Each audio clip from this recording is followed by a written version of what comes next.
Convido os queridos a nós abrirmos a Bíblia em 1 Coríntios, capítulo 13, esse salmo de amor que nós encontramos no Novo Testamento, essa explosão de amor que o poder do Espírito Santo nos trouxe por revelação da palavra do Senhor.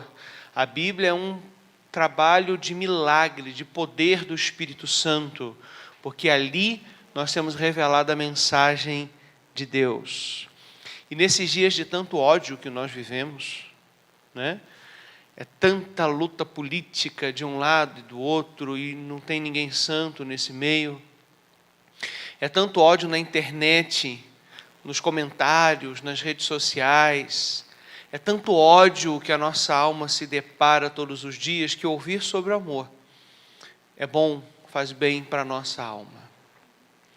1 Coríntios, capítulo 13, eu estarei lendo na nossa NAA, a Nova Almeida Atualizada, versão que temos usado aqui na nossa igreja, como, entre aspas, a versão oficial. A gente tem um padrão mais fácil para todo mundo seguir, já que hoje, graças a Deus, somos abençoados com várias traduções bíblicas em português.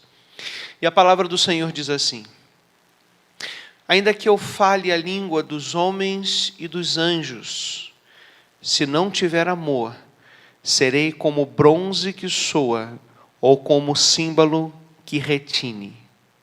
Ainda que eu tenha o dom de profetizar e conheça todos os mistérios e toda a ciência, ainda que eu tenha tamanha fé a ponto de transportar montes, se não tiver amor, nada serei.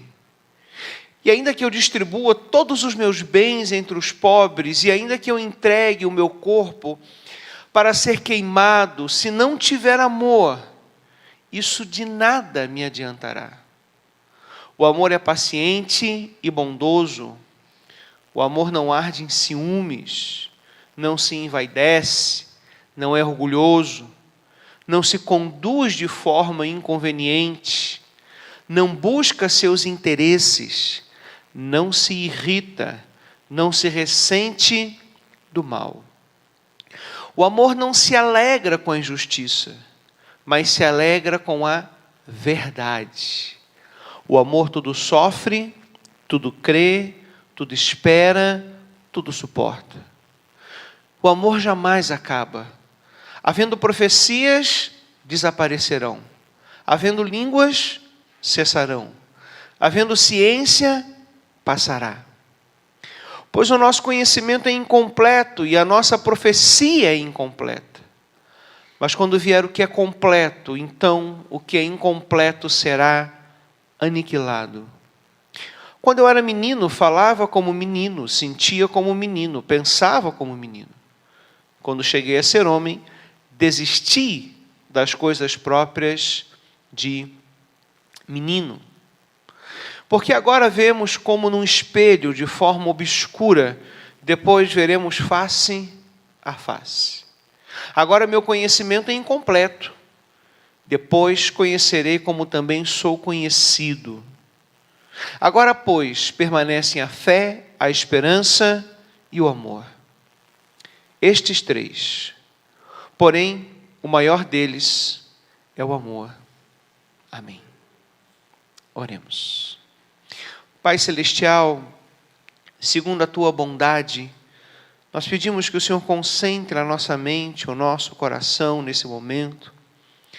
Mentes, Senhor, que têm sido trabalhadas nesse século 21 para viverem sempre desconcentradas. Mas a vida espiritual exige concentração da mente, Pai. E nós te pedimos, Senhor, que o Senhor nos ajude e abençoe os nossos esforços em atentarmos à Tua palavra. Que assim seja em nome de Jesus. Amém. Queridos, existe na mitologia grega o mito de Narciso. Algumas pessoas conhecem, certamente no colégio já trabalharam esse texto. é uma interpretação que narra a história de um jovem caçador, fascinado pela sua própria beleza. Ele nasceu exuberante e com a promessa de que teria uma vida longa, desde que nunca visse a sua própria beleza. Era a condição que nos narra o mito de Narciso. O rapaz, naturalmente, atraía muitas jovens, mas, apesar desse sucesso, ele não tinha escolhido ninguém ainda, não tinha achado a moça que ele iria entregar o seu amor, ele preferia viver um pouco mais isolado, caçando. Mas uma delas, muito falante, chamada Eco, pelo nome, conseguiu atraí-lo na sua conversa. E ele ainda assim não se interessou por ela. Então ela quis se vingar, conseguiu que fosse lançada uma maldição sobre ele e atraiu para a beira de um riacho, como quem não quer nada, falando, conversando. E o bobo foi no canto da sereia. E perto do riacho ele sentiu sede, ele se debruçou para pegar água, quando então ele viu refletido na água o seu rosto, lindo, belo, e ele ficou encantado. Que nariz, que pálpebras, que sobrancelhas, que lábios, que maxilar. E ele ficou impressionado e embevecido com a sua própria beleza, e Narciso então se apaixona por ele mesmo. Ele que tinha todas as moças do vilarejo, ele que podia escolher com quem iria casar, encontra ali no reflexo uma admiração profunda e sem fim que ele não consegue se desligar. Todavia, a alma dele se angustia, e se angustia profundamente até a morte, porque ele não conseguia ter aquele reflexo, e muito menos se casar com aquele reflexo.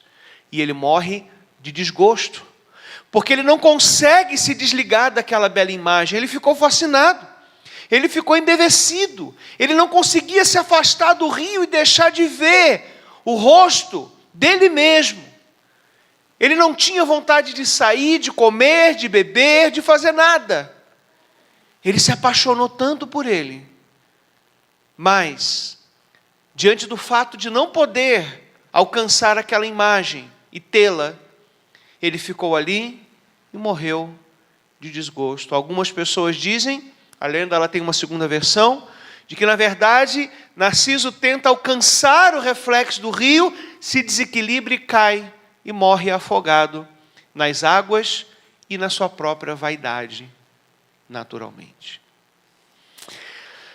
Posteriormente, a psicanálise se apropria dessa narrativa da mitologia grega, e Sigmund Freud desenvolveu o conceito chamado narcisismo,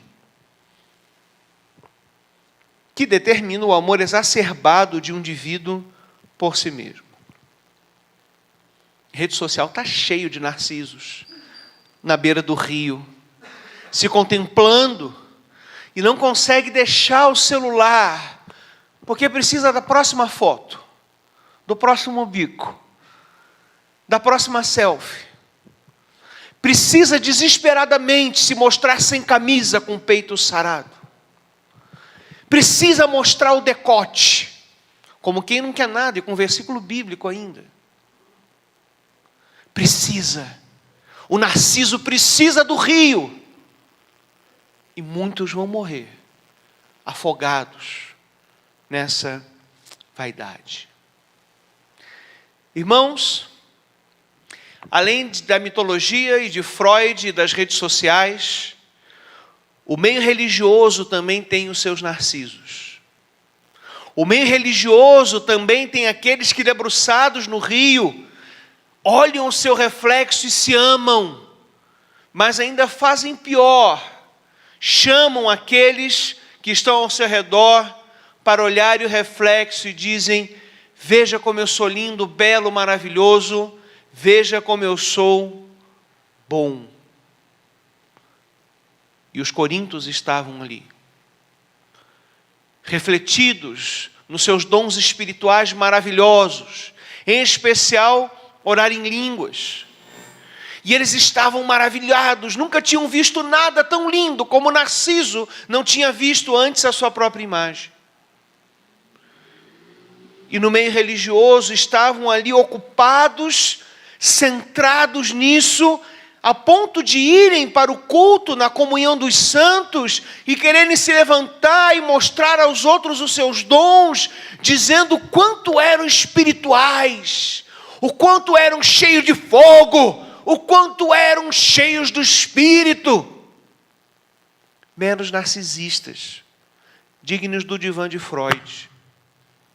Muitos hoje estão nas redes sociais, fazendo campanhas, entregando revelações, uma série de outras coisas aí que nós vemos. Tem live de profecia.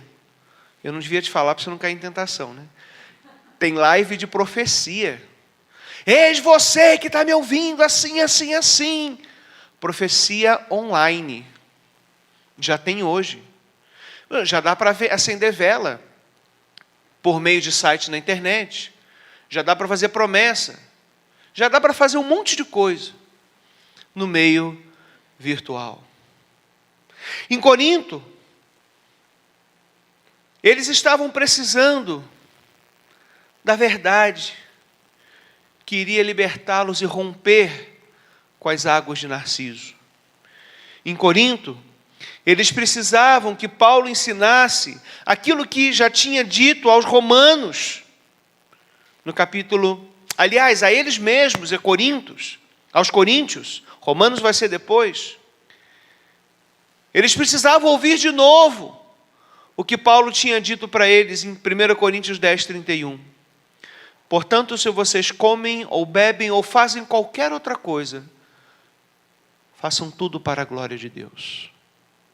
Façam tudo para a glória de Deus. Usem os dons, façam aquilo que Deus deu para vocês, mas não diante do rio, não diante do reflexo, não diante das câmeras e dos holofotes. Isso aqui, se não for usado com muita humildade e profundo amor, como um serviço, destrói qualquer pessoa e qualquer igreja também. Quando Deus coloca alguém diante da igreja para falar, para cantar, para pregar, para testemunhar, para orar, não é só o pastor que está à frente, qualquer pessoa pode estar aqui. Isso deve ser feito sob aquela perspectiva que nós oramos antes de entrar aqui, oramos com o Ministério de Louvor. Sem ti, nada podemos fazer. Assim, Paulo está dizendo que os coríntios deveriam usar os dons espirituais e servir a igreja. E atentem, queridos, que esse é um princípio que ele é tratado por um problema que existe ali na comunidade, mas ele é um princípio espiritual eterno, divino, que deve ser aplicado a qualquer área da minha e da sua vida. Nosso casamento, nosso trabalho, nosso relacionamento com os irmãos, nosso relacionamento de amizade, de namoro, tudo deve ser feito pensando no outro, longe do reflexo do rio. Mas, infelizmente, aqueles que achavam que eram quentes espirituais, na verdade eram frios no amor. E somente uma coisa poderia romper essa sandice, poderia romper essa igreja debruçada diante do rio, adorando o seu reflexo: a verdade. E Paulo escreve em bom e claro grego, e diz para eles que eles estão errados, e que eles deveriam usar os dons para o próximo, e que não tem sentido nenhum alguém falar em outra língua, seja um idioma humano, seja uma língua espiritual, diante de uma igreja, se ninguém está entendendo. Os irmãos ficam assim: o que é isso? Paulo vem com ensino, com verdade através da sua carta, que desce na vertical na igreja e joga uma pedra nas águas de Narciso. corrompendo a sua imagem, dissipando aquela imagem. Por isso que é bom quando a palavra nos chacoalha. Às vezes nossas águas estão muito calmas e nós estamos contemplando ali com muita alegria. E a palavra vem e essa pedra que cai molha o nosso rosto e quebra o nosso momento de estarmos centrados em nós mesmos. E isso é bom, aliás, isso é muito bom. Como seres humanos, queridos, nós temos a nossa própria agenda voltada para nós e não para a palavra de Deus. E Paulo vem tratando do assunto amor, alguns capítulos atrás, a gente já falou muito sobre amor aqui. Vários parágrafos e textos anteriores. E aí eu me pergunto, por que 1 Coríntios fala tanto sobre amor? Será que eles foram tão corrompidos? Será que tinha uma pandemia na época, que eles pegaram um vírus assim, e eles estavam muito diferentes de todo mundo, e por isso eles precisavam ouvir sobre amor? Ou será que é porque em Corinto o coração humano ele está menos encoberto, e nós vemos ali o nosso próprio coração? O nosso próprio Narciso. E diante disso, será que nós não podemos aprender humildemente com a palavra de Deus que nós precisamos e podemos melhorar pelo caminho do amor? O amor, ele é para nos melhorar. O amor é para nos fazer olhar o próximo, o outro. O amor foi o que Jesus fez. Ele pensou na outra pessoa. Nós não podemos compensar a ausência do amor com outras coisas. Mais serviços, mais tarefas, mais pregação, mais zelo religioso. Não. Nós precisamos de todas essas coisas com amor. E aprender com Jesus como fazer isso. Porque a santificação é um processo inacabado na vida do salvo. A salvação precisa ser muito bem compreendida. Nós fomos salvos e temos uma passagem, um bilhete garantido para a glória. Quando você chegar lá no céu, você vai botar o dedo no leitor digital biométrico lá do céu, vai dizer pi, pi, pi, aprovado. Você vai entrar. Tem gente que vai botar o dedinho lá e vai fazer pé, desce. Mas Jesus, ele deixa claro que isso foi só o começo, garantir o céu foi só o começo. Ele te converteu para que você se dedique mais para Ele, e dedicando-se para Ele, que você se dedique ao outro, ao próximo. E se você e eu resistirmos a esse processo, nós vamos ser infelizes, porque a nossa nova natureza clama por mais santidade. E para isso, o que eu posso te dizer é: entregue-se mais a Jesus. Nós podemos ter trabalho, teologia, uma série de coisas na igreja boa, mas sem Jesus, sem amor, nós nada seremos. Ele é o caminho do amor. Ele é o amor. Existe uma vertente nos estudos sobre o ser humano que diz que o homem nasce bom e que o meio o corrompe. É a sociedade que corrompe. Mas, na verdade, aí vem a passagem de Romanos que eu ia citar, Romanos 5:10. A palavra nos mostra que o ser humano não nasce bom. Diz assim o texto de Romanos 5:10: porque se nós, quando inimigos, fomos reconciliados com Deus mediante a morte do seu Filho, muito mais, estando já reconciliados, seremos salvos pela sua vida. Esse texto, ele resume a ideia de que a gente não nasce bom e, ao mesmo tempo, que podemos caminhar em amor em Jesus Cristo e confiando no seu amor. Porque disse quando nós éramos inimigos de Deus. As pessoas que não creem em Jesus, elas são inimigas de Deus. Ai, não, mas fulano é muito bonzinho, é trabalhador, fulano é muito comportada, ela não vai embalada. Se não nascer de novo, é inimigo de Deus. Não, pastor, mas é uma pessoa assim com caráter muito correto. Isso é religiosidade. Se não nascer de novo, é inimigo de Deus. E algumas pessoas têm medo de enfrentar o pecado, incluindo o da vaidade, porque eles tentam, às vezes, lidar com problemas de rejeição. Se eu admitir que eu sou mau, eu posso ser rejeitado por Deus. Então eu vou tentar ser bonzinho para ser por Ele aprovado. Se eu admitir que eu era inimigo de Deus, Deus então vai se voltar contra mim. Mas eu quero dizer uma coisa para você, salvo, que não fez absolutamente nada pela sua salvação. Deus te amou antes disso tudo. Deus te amou antes de você descobrir quem você era. Deus te amou. E Ele não deixou de te amar depois da salvação. Esse é um ponto que nós precisamos entender.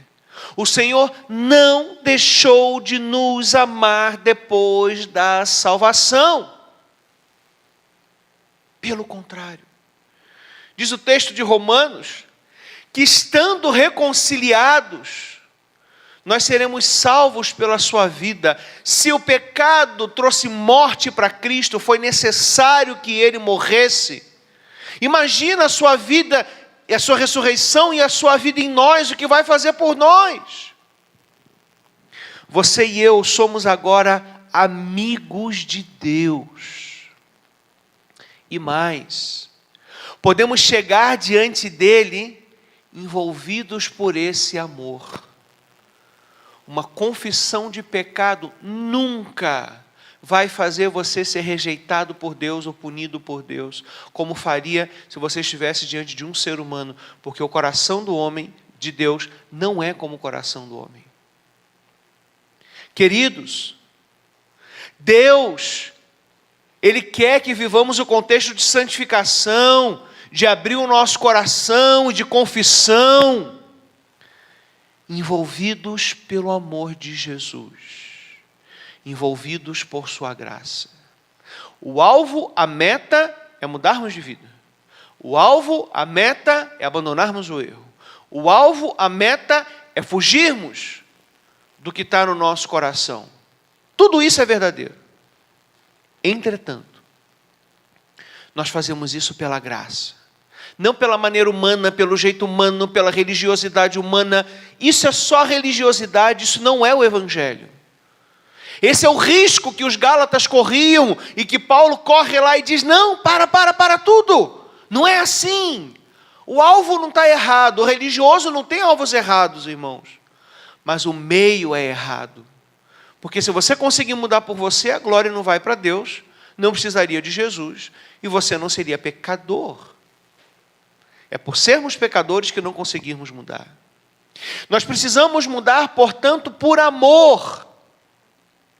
Nós precisamos mudar, portanto, pelo caminho mais excelente que Paulo nos apresenta.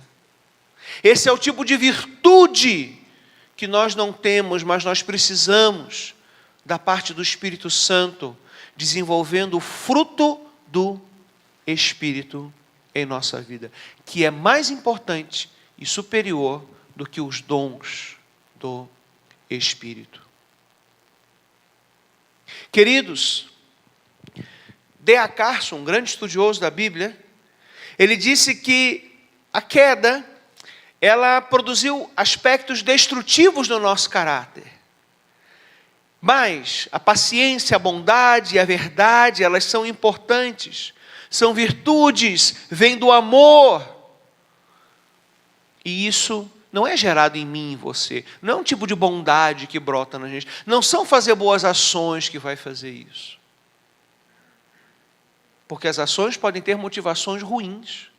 Hoje de manhã nós estudamos na EBD, dizendo que Saul, ele disse aos membros da sua corte para falarem a Davi que o rei tinha afeição por ele. E queria trazê-lo para sua família, para casar com a sua filha. E não tinha nada de dote, ele só tinha que lutar as guerras do Senhor. São ações legais, bacanas, aparentemente nobres.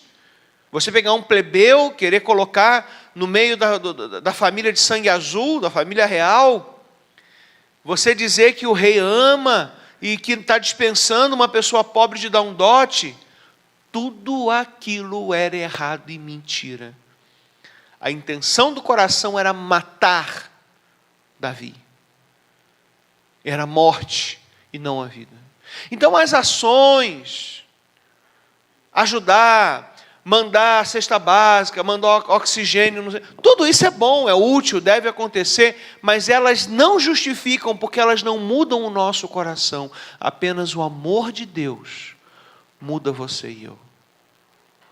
Apenas o amor de Deus, ser amado por Deus, é que muda você e eu. Em Romanos, novamente, Paulo diz: pois estes mandamentos, não cometa adultério, não mate, não furte, não cobice, e qualquer outro mandamento que houver, todos se resumem nessa palavra: ame ao próximo, como você ama a si mesmo. Os mandamentos, os alvos, a vida correta, ela deve ser cumprida com amor. E você não tem como amar se você não se envolver com Deus na sua santificação e na sua purificação. Amém, queridos? Parece que a nossa câmera não está nos amando, né? O áudio está saindo? Então tá bom. Você não está assistindo aí, mas você está nos ouvindo. Pati, qualquer coisa, a gente tem a webcam dentro da minha mochila, na parte principal. Aí a gente tem um plano B, então. Tá? Mas parece que você já está organizando aí. Então, às vezes, a bateria foi, ou carregou. Mas tem aí, está na parte principal. Aí só tem que trocar a basezinha ali, Fernando. Tem que pegar uma chavezinha de Philips e trocar a basezinha ali, com aquele parafusinho, para poder trocar. E precisa do extensor USB, que é talvez esse que a gente esteja aí alimentando a bateria da câmera. Voltando, queridos, vamos permanecer aqui para a gente não perder o foco, a concentração. Essas coisas acontecem, faz parte. Queridos, como tudo isso que nós falamos se aplica ao uso dos dons, conforme o nosso texto de hoje? Paulo enfatiza que o melhor dom é aquele que edifica toda a igreja. A profecia ou a línguas com intérprete, foi o que ele disse nos capítulos 12 e 14. Mas, aqui, nós vemos algo ainda melhor, que é o dom realizado com amor na igreja. Você faz porque você ama a Deus e aos seus irmãos. Paulo diz que simplesmente possuir os dons não é tão importante quanto exercê-los em amor. Portanto, pense, o que você faz na sua igreja que você ama fazer? Se você não tem se envolvido, como o amor pode lhe fazer abraçar e apoiar mutuamente a sua comunidade de fé? Pastor, eu não estou fazendo muito, eu estou meio assim, afastado. Ok. Como o amor pode te aproximar? Como o amor pode te ajudar a se envolver nas tarefas da sua comunidade, no dia a dia, abrir e fechar uma porta, fazer uma oração, levar uma cesta para um irmão? Como o amor pode fazer você se envolver com os membros do corpo, ajudá-los, aconselhá-los, estar com ele? Dons e amor. Essa é a dupla inseparável do Novo Testamento. E não dons e Narciso, que é o que os coríntios estavam vivendo naquela época. Os dons, queridos, eles podem falar alto, figurado ou literalmente. Nós já discorremos acerca dos dons, eu não vou ser repetitivo aqui. Quem não assistiu, tem as pregações gravadas no YouTube. Falamos sobre o dom de línguas, de profecias, o que pode ser, o que não pode ser, etc, etc. Então os dons, eles podem falar alto, eles podem chamar atenção, mas eles serão como símbolo que retine, mas não comunica nada. E nesse ponto eu vou pedir a ajuda do Fernandão aqui, que vai nos dar mais uma demonstração, como nós usamos o Ministério de Louvor, mas hoje só a bateria. O símbolo era um instrumento feito de pratos. Corinto era famosa por seu bronze, eles tinham muito bronze lá. E era um instrumento de percussão, onde tinha um prato que batia no outro, e o prato também era acionado com baquetas, muito parecido com os pratos da bateria que nós temos hoje. Só que os pratos da bateria a gente bate com o pé. Então eu quero que você tenha uma noção do que Paulo está falando. O Fernando vai demonstrar aqui para a gente. E depois ele vai ampliar isso para a ideia de uma bateria geral para trazer para os nossos tempos. É contigo, mestre.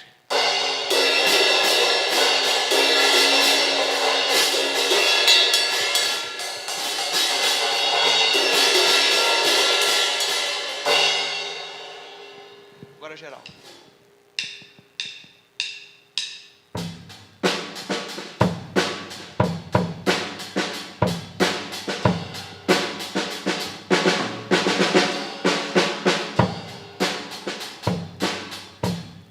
Beleza. No primeiro momento, ele bateu os pratos. Era isso que era o símbolo. Paulo está falando disso. Depois ele ampliou um pouquinho para a gente ter uma atualização do instrumento. Mas eu tenho uma pergunta para você. Qual foi a mensagem que foi emitida ali? O que foi dito? Qual foi a mensagem que você ouviu na hora que ele bateu no instrumento? Nada. O dom sem amor é como símbolo que retine. É como uma bateria batendo forte e alto. Impressiona, faz vibrar a gente por dentro. É bacana, tem um ritmo legal, uma batida interessante.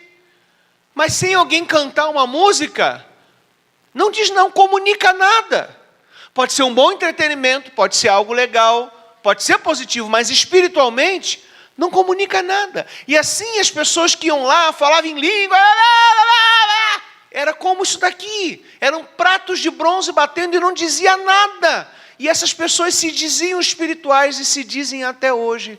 Pessoas frias espiritualmente, gélidas, sorvetes, blocos de gelo, porque não tem amor. O objetivo final do dom qual era? Como é que uma pessoa era amada no culto? Como é que as pessoas, os irmãos são amados? É quando o dom comunica algo e fala algo da verdade de Deus, que edifica o seu coração, a sua mente, que faz você crer, você amar mais a Jesus e você querer obedecer àquela verdade que transforma a tua vida. Por isso, queridos, tome muito cuidado, e eu já disse isso aqui, quando fala de igreja avivada e igreja tradicional, frios na fé são os que batem pratos para olhar o seu narciso interior, mas não amam a igreja. Um pastor ama a igreja quando ele prega a verdade e a palavra como ela é, assim ele está amando a igreja. Um pastor legal, descolado, não é o pastor que vem de bota de couro, chapéu e faz piada contigo. Isso é alguém que entretém. Talvez seja um humorista de stand-up. O pastor legal é aquele que abre a palavra pela qual você foi regenerado e lhe prega essa verdade com a máxima fidelidade que ele consegue. Você está sendo amado. Você está sendo querido. Você está sendo cuidado. Do contrário, o pastor vai só tocar bateria. E se depender de mim, vocês vão sair correndo, que eu não tenho ideia de como toca a bateria. A minha mensagem na bateria, além de não dizer nada, ia ser horrível, descoordenada. E assim Paulo está dizendo. Paulo também fala, queridos, que os dons eram como uma imagem refletida no espelho. E olha como é importante estudar, né, para pregar. Você fala, então era top, né? Porque você olha no espelho, você vê Você ali, todinho. Você olha, roupa, cabelo. O espelho naquela época era o bronze, como o do símbolo, polido. Corinto tinha bronze polido, tanto cor de prata como cor de ouro. Eles eram muito famosos pelo bronze deles. Paulo talvez por isso use esses exemplos do dia a dia deles para eles pensarem. Só que por mais que polisse o bronze, por mais que você pegue um metal e venha polir ele dá uma imagem distorcida. O espelho naquela época não era como nós temos hoje. O espelho naquela época não refletia a imagem correta. O que ele está dizendo é o seguinte, queridos, os dons, eles são como você olhar no espelho, é uma imagem distorcida. Mas um dia você vai estar face a face com Jesus. Não se empolga tanto com dom, não. Isso é uma experiência ainda infantil na nossa fé. Não infantil no sentido de imaturo. Quando ele diz, quando eu era menino, pensava como menino, sentia como menino. Ali não está falando de maturidade. O texto não está falando disso. O texto está comparando o nosso estado aqui na terra, onde nós recebemos a mensagem de Deus através de dons, e o nosso estado eterno, quando estaremos com Cristo. A ideia é a seguinte: você quando criança tinha um tipo de vida, era bom, era legal, mas quando você chega a ser adulto, você tem uma outra experiência, uma outra percepção, você vê que valeu a pena crescer. Ele não está falando de maturidade, ele está dizendo o seguinte: olha, vocês estão impressionados com a vida espiritual aqui na terra? Pois aguardem, há uma experiência maior, cheia de significado, há uma vida adulta para ser vivida no céu. Guardem essa esperança. Você já deve ter ouvido um monte de gente falar desse texto como maturidade, né? Mas o texto não está falando disso, não. É um bom exemplo, você pode usar, mas o texto aqui, ele está falando dos dons. Ele está dizendo, queridos, pelo amor de Deus, foquem-se naquilo que é necessário, ouvir a mensagem de Deus, ser edificado pela mensagem de Deus. Deixem de ser arrogantes, porque Deus está usando vocês. E hoje, nós cristãos, temos ainda uma defesa e uma proteção muito maior para evitarmos esse tipo de problema, que é a Bíblia Sagrada. Essa mensagem que Paulo está insistindo, que é o mais importante, ele pontua aqui, a experiência não edifica, somente a verdade de Deus comunicada e clara. Uma batida de bateria interessante pode te embalar, é legal, mas isso não te edifica espiritualmente. Apenas a verdade comunicada de maneira clara, isso é útil. Ele começa falando dos dons no capítulo 12, dizendo que o dom é para um fim proveitoso, e que as pessoas não fossem ignorantes e desinformadas sobre isso. E ele vem discorrendo esse assunto. Portanto, a maior experiência espiritual que você pode ter é receber a clara mensagem do Senhor, para que o teu coração seja edificado, para que você cresça espiritualmente, para que você ame mais Jesus e para que você saiba onde você está andando. Mas, como bem disse Russell Shedd, antes do Novo Testamento ser completado, esses dons eram muito importantes para a igreja primitiva. Para nós hoje, nós temos essa mensagem bem clara. O que nós precisamos hoje é nos debruçar sobre o texto, aprender mais do texto e sermos crentes profundos na palavra de Deus. Amém, queridos? Vocês estão entendendo o objetivo? A ideia do dom não é provocar experiência. A ideia do dom, a experiência não edifica. A verdade somente edifica. E mais, há coisas ainda superiores na glória. Vivamos com essa expectativa de humildade e esperança. Se for para usar um exemplo, eu diria assim, aquele espelho de Corinto, que era uma imagem com reflexo meio distorcida, eram os dons. A forma que nós temos para receber a comunicação da mensagem de Deus hoje, que é a Escritura e o Espírito Santo, é como o espelho dos nossos dias, é mais claro, é nítido. A Escritura é um espelho melhor do que aqueles dons operados daquela forma, porque ela comunica diretamente a mensagem de Deus. A Escritura é esse espelho mais claro, mas ainda assim não se compara a estar face a face com Jesus. Se você viajar e ficar com saudade do seu marido, da sua esposa, você pode levar uma foto na carteira, olhar, botar do lado da tua mesa de trabalho, até um beijinho de lembrança. Mas não é a mesma coisa que abraçar aquela pessoa e amar. O que nós precisamos aprender com o amor é que ele sustenta a fé e a esperança. E Paulo deixa bem claro: a fé, a esperança e o amor. Mas a maior delas é o amor. A fé vai acabar.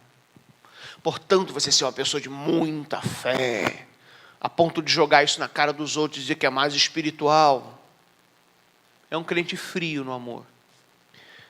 Você ser uma pessoa esperançosa é ótimo, mas a esperança vai acabar, porque essa espera um dia acaba.